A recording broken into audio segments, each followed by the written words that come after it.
이것도 사실 곰곰이 생각해 보면 오늘 오전에 우리가 들었던 말씀에 적용이 되어지는 겁니다. 내가 왜 한국말을 하게 되어졌을까? 태어날 때부터 한국말, 내 어머니 아버지께서 한국인이셨기 때문에 내 유전자 속에는 한국말을 하도록 유전자가 그렇게 조작이 되어져 있는 겁니까?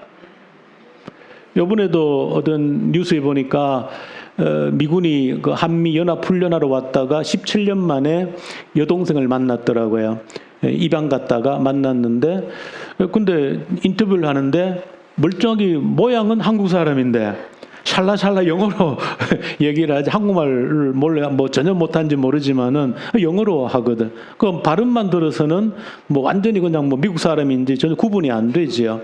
그러니까 태어날 때부터 사실은 우리 무슨 유전자 속에 한국말을 하도록, 아니면 영어를 하도록, 아니면 중국말을 하도록 우리 유전자 그렇게 만들어진 거 절대 아닙니다. 그러니까 그것만 보더라도 내가 한국말을 하게 된 것은 가장 간단한, 왜 그렇습니까? 언제부터 들었습니까? 태어나서? 태어나면서? 중요한 거, 뱃속 10개월이 엄청난 겁니다. 어제는 말씀드렸을 때 우리 태아에 6개월 되면 뇌세포가 분열되면서 뇌회로를 형성한다고 그랬거든요. 그러니까 결론적으로는 내가 한국말을 하게 되는 것은 다른 이유가 전혀 없습니다. 내 뱃속에서부터 한국말을 끊임없이 들었기 때문인 거예요. 그리고 흉내내는 겁니다.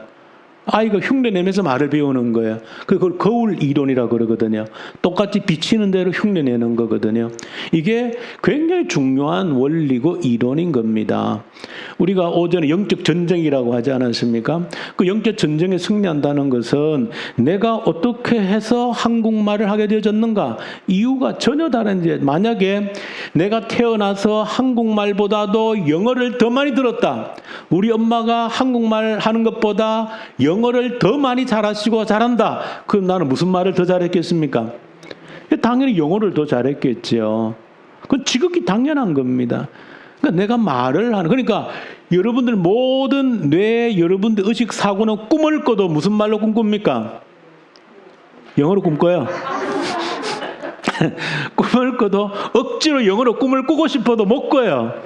왜? 영어를 못하기 때문에. 근데 이제 제가 영어를 1.5세로 미국 가신 분하고 그 얘기를 들어보니까 그 얘기를 하시더라고요.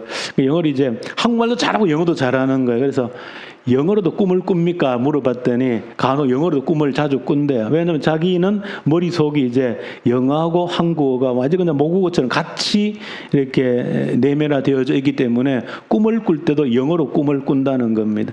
그래서 영어를 그만큼 한국말처럼 잘하게 된 것도 다른 거 아니에요. 미국 가서 살았기 때문에 그렇습니다. 살면서 한국말을 듣는 것처럼 영어를 많이 듣고 많이 말을 했기 때문에 영어를 이제 두 가지의 모국어가 생기게 되어진 거거든요. 그 이유는 다른 데 없다. 그만큼 많이 들었기 때문이다. 그러니까 듣는 만큼 나의 뇌를 지배하는 겁니다. 그 언어를 보면 제일 잘 알게 되는 것이죠. 그러니까 내가 한국말을 그만큼 많이 들었기 때문에 내 뇌가 완전히 한국말로 세뇌가 되어져 있는 겁니다. 그 모든 걸 한국말로 생각하고 한국말로 꿈을 꾸고 한국말로 모든 것을 하는 게 한국말을 낸 유전자가 알아서가 아니고 후천적으로 그만큼 많이 들었기 때문에 한국말이 나의 뇌를 뭐하고 있다? 지배하고 있다. 그 말이에요. 그걸 그래서 모국어라 그러는 겁니다. 나의 뇌를 지배하고 있는 언어를 모국어라 그러는 거예요.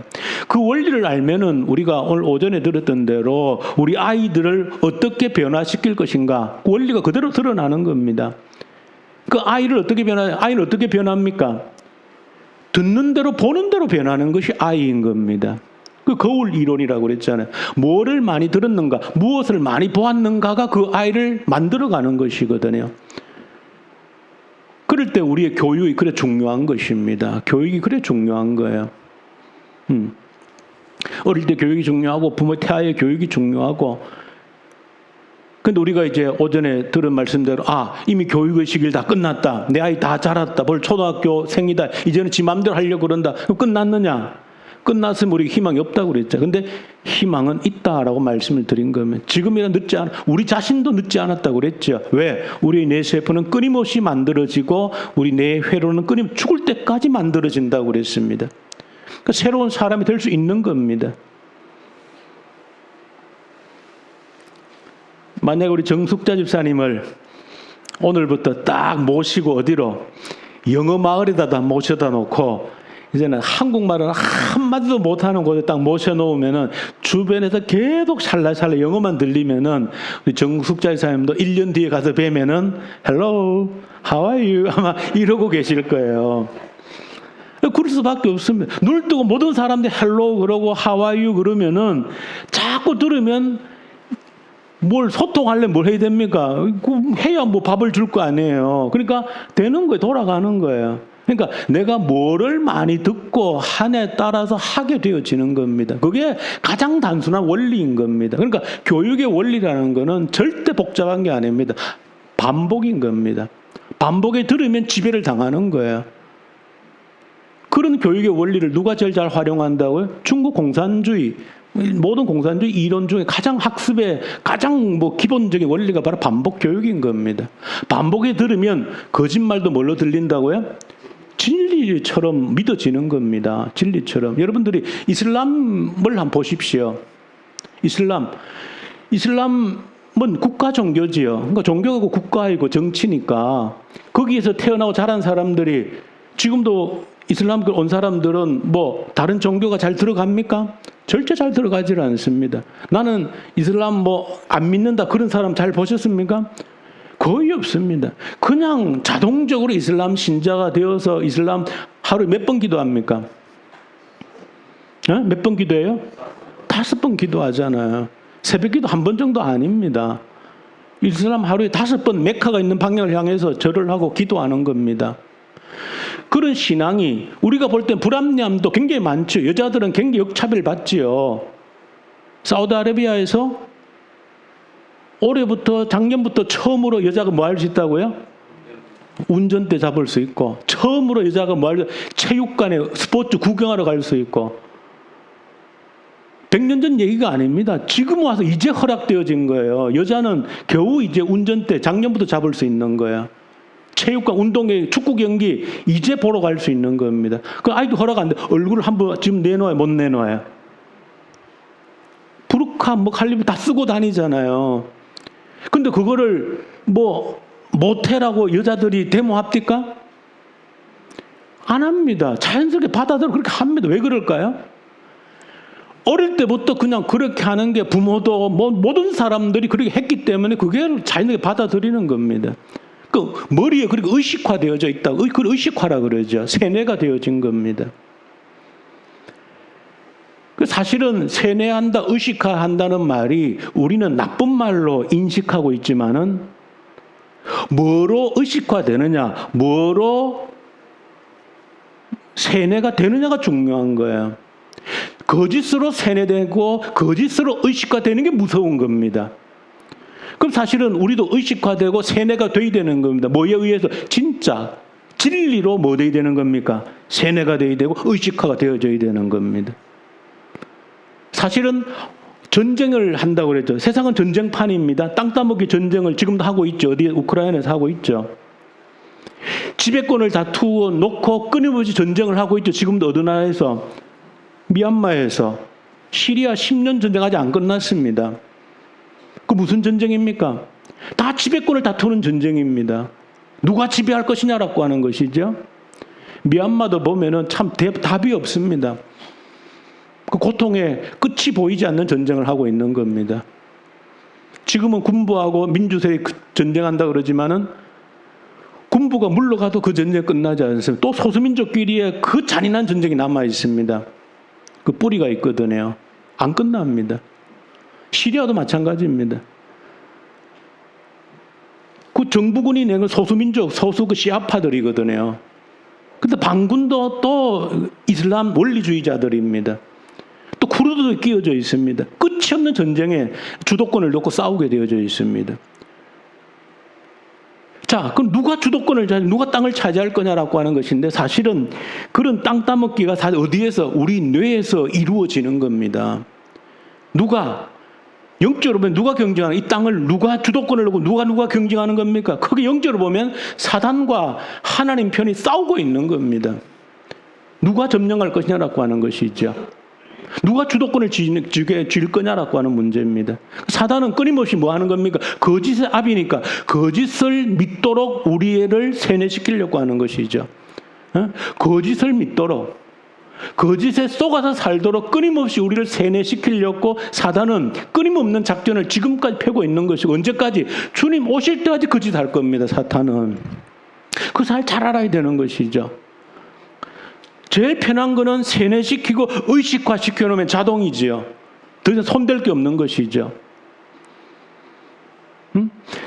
머리를 지배해버리면, 세뇌시켜버리면, 의식화되어버리면 끝이 나는 겁니다. 거의. 그 사단은 그 일을 위해서 끊임없이 가는 거예요. 그러니까 우리가 뭐에 눈을 부릅뜨고 살펴야 되는 거예요. 사단이 그렇게 온갖 문화라는 이름으로 우리의 뇌를, 우리 아이들의 뇌를 점령하려고 하는 겁니다. 완전히 점령하려고 하는 거예요. 그 우리는 뭘 하는 겁니까? 거짓이 아니라 진리로 우리 아이들의 뇌를, 내 자신의 뇌를, 여러분들, 저는 그런 생각을 합니다. 뇌라고 하는 존재가 뭡니까? 사실은 이게 뭐에 영향을 받았느냐에 따라서 뇌가 그렇게 작동을 하는 겁니다. 불행하게도. 그래서 무엇을 듣고 무엇을 보느냐가 그만큼 중요한 겁니다. 무엇을 듣고 무엇을 보느냐가 그만큼 중요하다는 겁니다. 자, 오늘 이사야서 우리가 마지막 장이거든요. 결국 저는 이 전쟁의 양상을 보여준다 생각합니다. 하나님이 지배하는 사람으로 만들겠다는 것이죠. 뭘 위해서? 사단이 지배하는 그런 사람에게서 하나님이 온전히 지배하는 그런 사람으로 만들겠다는 겁니다. 이사야서를 크게 보면 우리가 쭉 공부를 몇 달 동안 해왔지 않습니까? 이사야서 1절부터 1장 몇 장까지 있죠? 66장까지 있고, 성경이 몇 권이죠?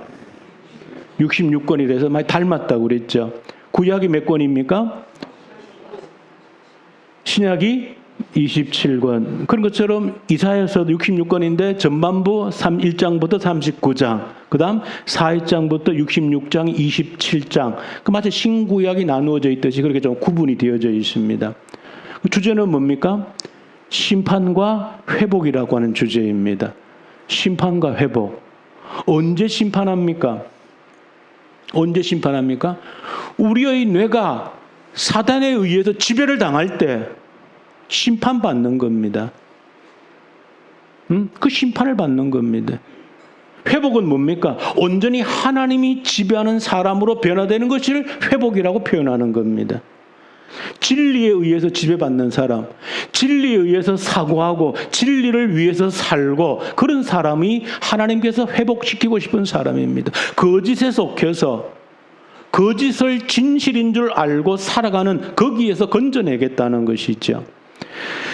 그래서 이사야서는 그런, 결국 심판은 그런 거짓에 쏙혀서 인생이 갈 때에 하나님의 심판을 자초하는 것이고, 회복이라고 하는 것은 하나님께서 지배하는 사람, 진리로 지배받는 사람으로 건져내는 것을 회복이라 그렇게 말씀을 하는 것이거든요. 그래서 오늘 마지막 66장에는 그 전체 내용을 결론적으로 다시 한 번 더 요약하면서 결국은 진짜 예배자가 어떤 예배자인가를 얘기하는 겁니다. 진짜 예배자가 어떤 예배자인가? 결국 사실은 모든 사람들은, 인간은 예배자입니다. 인간은 모든 자들 예배자들입니다. 그래서 인간이 있는 곳에, 인간이 문화를 만들어내는 곳에 그 문화의 뿌리는 뭡니까? 종교인 이유가 거기 있는 겁니다. 인간은 누군가를 섬기게 되어져 있는 겁니다. 그런 존재로 지음을 받았는 겁니다. 그런데 문제는 인간은 누군가를 섬기는 예배자인데 여기에 가짜 예배자가 있고 진짜 예배자가 있을 뿐이라는 겁니다. 가짜 예배자가 있고 진짜 예배자가 있을 뿐이라는 거예요. 그러니까 가짜 예배자로 쏙힐 때에 사단에게 쏙혀서 끌려갈 때 심판을 자초하는 것이고, 진짜 예배자로 회복하는 것이 하나님의 일이고 하나님이 우리를 이끌어가는 방향이다. 그렇게 설명을 하고 있는 겁니다. 그래서 이사야서는 1장부터 보시면은 가짜 가짜 예배자에 대해서 경고를 하는 것으로 시작합니다. 가짜 예배자. 가짜 예배자를 가려내겠다는 것이고 가짜 예배자들을 하나님이 견뎌보지 못하겠다는 겁니다.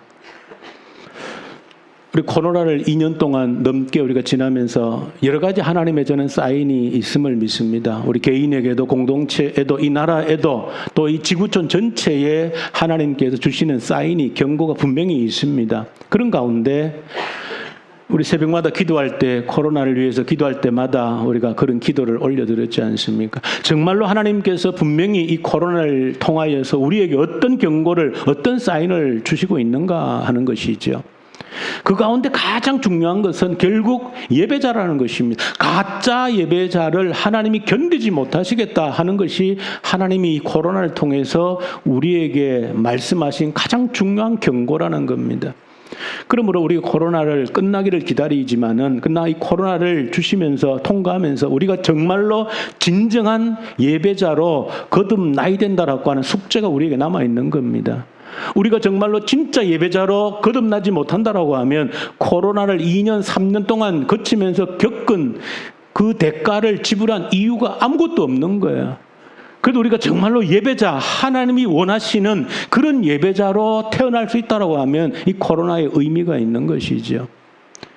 그래서 이사야에서 보시면은 진짜 예배자를 내가 찾는다라고 시작하는 겁니다. 1장에서부터. 그리고 마지막 장에도 진짜 예배자를 내가 찾는다라는 이야기를 하고 있는 겁니다. 진짜 예배자. 성경에서는 이렇게 1장과 마지막 장이 똑같은 내용으로 강조하는 내용을 기록하는 것을 문학적으로 어떤 기법이라고 그랬죠? 예. 수미 쌍관법이라 그렇게 수, 머리 숫자, 미, 끝미자. 문학적으로 핵심적인 주제를 갖다가 처음에 마지막에 동시에 강조하고 반복함으로써 그 주제를 더욱더 강조하는 방법이거든요. 바로 이사야 성경이 1장과 66장에 똑같은 강조점을 반복해서 기록함으로써 강조를 더 강하게 하고 있는 겁니다. 그건 뭐냐? 가짜 예배자를 내가 참지 못하겠다 그 말을 하고 있는 겁니다. 진짜 예배자를 내가 찾겠다 그 얘기예요. 그래서 이사야서 1장에 보면 그런 선포가 나오잖아요. 너희들이 무수한 제물을 삼아서 하나님께 제사를 드리라고 그러니까 엄청난 제물을 소를 양을 염소를 끌고 와서 피를 흘리면서 제사를 지내는데 그 제사를 내가 역겨워서 못 받겠다 그런 얘기를 하시잖아요. 왜 너희들이 내 마당만 밟느냐 그렇게 얘기를 책망을 하신 내용이 이사야서 1장이거든요.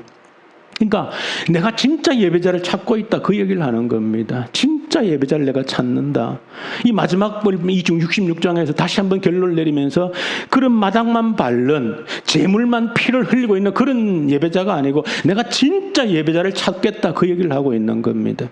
우리가 이번 주에 레위기서를 좀 어려운 본문들이 좀 보면서 진짜 예배가 어떤 예배자인가를 조금 공부를 하고 있지 않습니까? 그 살짝만 우리 복습하고 가십시다. 그 제목만. 레위기서에 5가지 제사가 나오죠. 그걸 5대 제사라 그럽니다. 한번 제목만. 첫 번째, 번제. 그 다음에 소제. 그 다음에 화목제. 그 다음에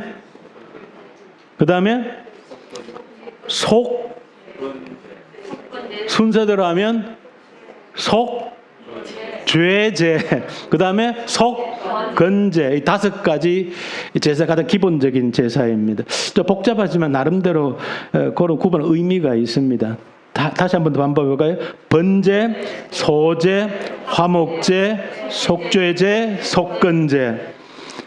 머릿속에 지금 다 입력해 놓으면 됩니다. 이 5개 중에 3개, 2개가 좀 구분이 됩니다. 그러니까 죄를 지었을 때 용서받기 위한 제사는 뭡니까? 2개가 있습니다. 죄를 지었을 때 용서받기 위한 제사는 속죄제, 속건제입니다. 좀 헷갈리지만 그 2개 속죄제, 속건제가 죄를 지었을 때 용서받는 제사고 앞에 3가지는 뭡니까? 번제, 소제, 화목제는 뭡니까? 이것은 감사제입니다. 그러니까 이거는 언제 반드시 드려야 되는 게 아니고 자기가 원할 때 그냥 감사함으로 드리는 제사가 번제, 소제, 화목제 3가지 제사입니다. 감사제라고 그럽니다. 이 제사들 내용에 보면은 나름대로 예배의 정신들이 다 나와 있습니다. 번제와 소제는 사실 하나예요. 예, 번제는 제물이 뭡니까? 소, 양, 염소, 새, 그 다음에 소제는 뭡니까? 곡식으로 드리는 거거든요. 그러니까 하나님이 제물을 드릴 때에 넉넉한 사람은 소를 드릴 수 있는 것이고, 안 되면 양을 드릴 수 있고, 안 되면 새 한 마리 드릴 수 있고, 새도 버거우면 곡식 한 움큼으로 드릴 수 있는 겁니다. 그러니까 하나님은 어떤 제물의 종류를 보시지 않겠다는 것이죠. 우리 마음을 있는 그대로 받으시겠다는 것이 다 나타나 있는 것이죠. 그래서 번제는 다 온전히 하나님께 올려드리는 것, 헌신의 의미가 있는 겁니다. 그래서 하나님과 우리 관계를 확인하는 제사가 번제입니다.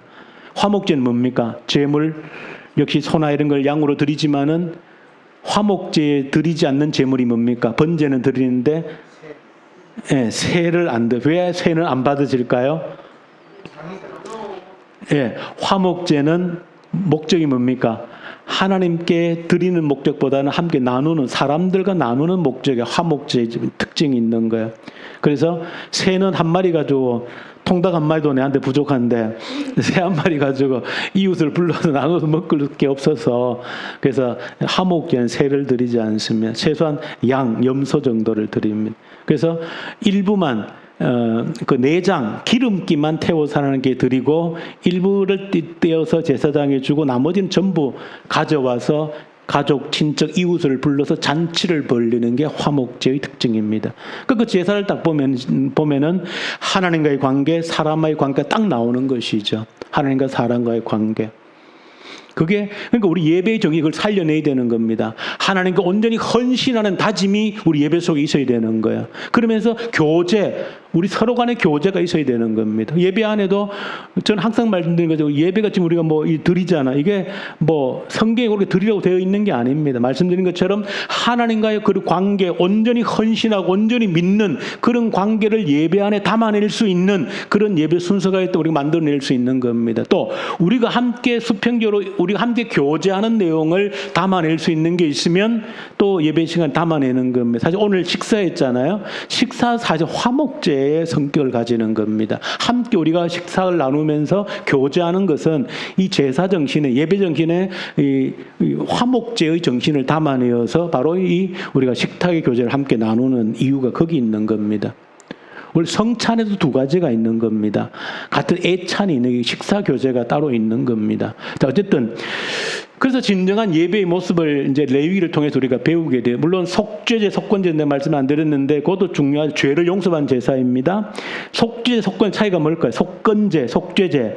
사실은 우리 속죄, 속건할 때는 같은 뜻입니다. 사실은 같은 뜻이고 왜냐하면은 죄라는 말이나 건은 무슨 건자입니까? 한자로 건자가 수건 건자가 아니고 허물 건자거든요. 그러니까 죄라는 말이죠.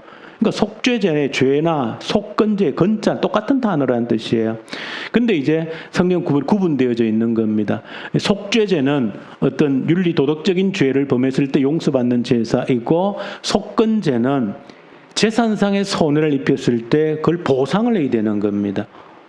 원금의 5분의 1을 더해서 보상을 해줘야 그 제사 용서가 되는 겁니다. 하나님께 드리는 것이나 이웃에게 손해를 입혔을 때 5분의 1을 더해서 드려야 되는 겁니다. 그래서 용서를 받는 제사가 속건제입니다. 그 속건제는 보상제라 그런 의미도 있습니다. 배상을 해야 되는 배상을. 그게 속건제의 의미다. 오늘날 우리 그게 필요하죠. 뭐 내가 말로만 하는 용서받았다 아닙니다. 사람에게 피해를 입혔으면 반드시 정신적으로든 물질적으로든 그걸 보상을 해야 되는 겁니다. 그 마음에 상처를 주었으면 그 용서를 받아야 돼. 사람이 용서를 받아야 돼. 용서를 하고 용서를 받아야 돼. 그래야 하나님이 우리의 용서를 해주시는 것이죠. 그러니까 이 진정한 예배자의 정신들이 그 제사 속에 다 들어있는 겁니다. 자, 결론적으로 오늘 이사야서를 통해서 진짜 예배자 어떤 예배자인가라는 것이죠. 보시면 오늘 2절 5절에 기록되어져 있죠. 심령이 뭐한 사람? 가난한 사람이라고 그랬죠. 예수님 산상설교에 나오는 내용이죠. 심령이 가난한 자. 그리고 어떤 사람? 하나님 말씀에 떠는 자라 그랬어요. 그런 사람이 진짜 예배자라 그 말입니다. 그런 사람이 진짜 예배자라는 겁니다. 심령이 가난하다는 걸 결론적으로 어떤 사람이 심령이 가난한 자입니까? 가난하다는 것은 아무것도 없다는 것이죠. 그런데 심령이 가난하다. 물질이 가난하다 그러면 돈 땡전 한 푼 없는 게 물질적으로 가난한 거죠. 재산 한 푼 없는 사람이 물질적으로 가난한 사람이죠. 그러면 심령이 가난하다는 건 뭡니까? 심령이 가난하다는 것은 그야말로 하나님 앞에 번제를 드리는 것처럼 하나님과 나의 관계에 있어서 하나님 없이는 내가 1분 1초도 숨을 쉬고 호흡할 수 없는 그런 존재임을 철저히 고백하는 것이 심령이 가난한 자입니다. 내 힘으로는 1분 1초 살 수 없습니다. 오직 주님 주시는 그 능력으로 내가 호흡하고 사는 존재입니다 라고 깨닫고 자각하고 아는 자가 심령이 가난한 자입니다. 내 힘으로 사는 것처럼 생각하는 자는 심령이 가난한 자가 아니죠. 그래서 그런 심령이 가난한 자를 하나님이 진정한 예배자로 받아주시겠다는 겁니다. 그리고 말씀에 떠는 자라고 그랬죠. 말씀에 떤다는 게 어떤 자입니까? 말씀을 듣고 한길 흘러버리는 그런 자가 아니겠지요. 말씀을 부들부들 존중히 여긴단 말 아니겠습니까? 말씀을 떤다면 그 말씀을 경홀히 여기지 않는다, 가볍게 여기지 않는다는 것이죠. 그러니까 그 말씀을 매일매일 읽는 말씀들을 읽었다 말았다, 그거는 말씀을 가지고 떠는 자가 아니고 말씀을 우습게 여기는 자이지요. 정말로 매일매일 말씀을 정말로 생명의 하나님의 말씀을 받아들이고 한 구절 한 구절 읽고 묵상하고 가슴에 색을 새기고 정말로 읽어야 될 내용을 읽지 않았을 때는 밥은 굶어도 말씀은 내가 빠지지 않고 읽겠다. 그 자세가 말씀을 붙들고 떠는 자이지요. 그런 자가 진짜 예배자라 그 말입니다.